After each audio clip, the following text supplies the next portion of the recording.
and welcome back to Colorado Politicking. I'm Pat Poblete, a legislative reporter with Colorado Politics. And this week we're going to be hyper-focused on the Colorado State Capitol because, as I'm about to talk to Chief Legislative Reporter Marianne Goodland about, we're really reaching crunch time in this legislative session. So, Marianne, what's standing out to you at this point? What stands out to me, in addition to some very, very long nights, this week in particular, is a lot of really major bills are now starting to move, and that takes up a lot of time. We've had 3 hearings this week so far that have gone as late as midnight, and so that and when you're focused on one bill like that, that eats up a lot of the agenda.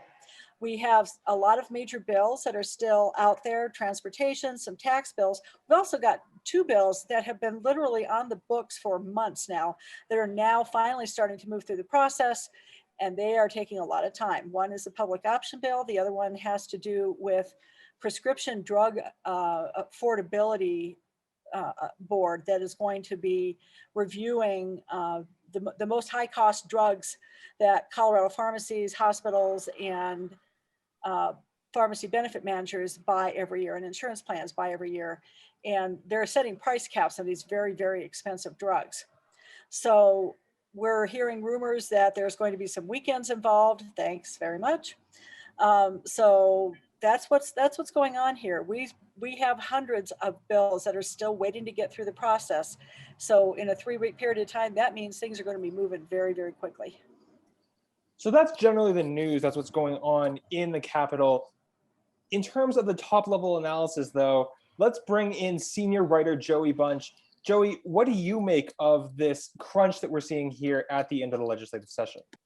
Well, they say that politics is theater for ugly people, and it's a little homelier than usual this week. We've got more drama, even for the end of the session, more drama than we normally see. But, the 3 of us talked before the session about caucus busters, these intra-party wedge issues.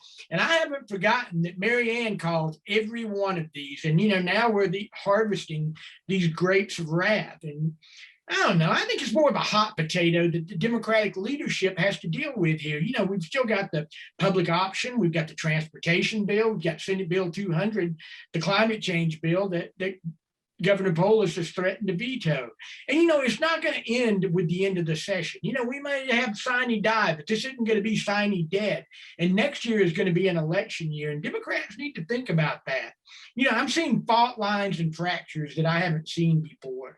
And, I don't know how it ends, but fortunately for Democrats, Republicans don't have a counteroffer. They just don't.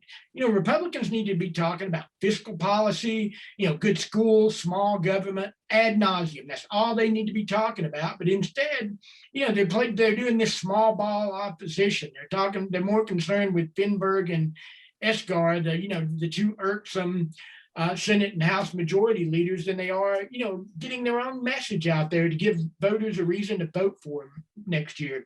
So they're a bit of a footnote, but I don't know. Like I say, it's hard to see what the political upshot is here based on conventional wisdom when what we have is not conventional, and I'd struggle to call it wisdom.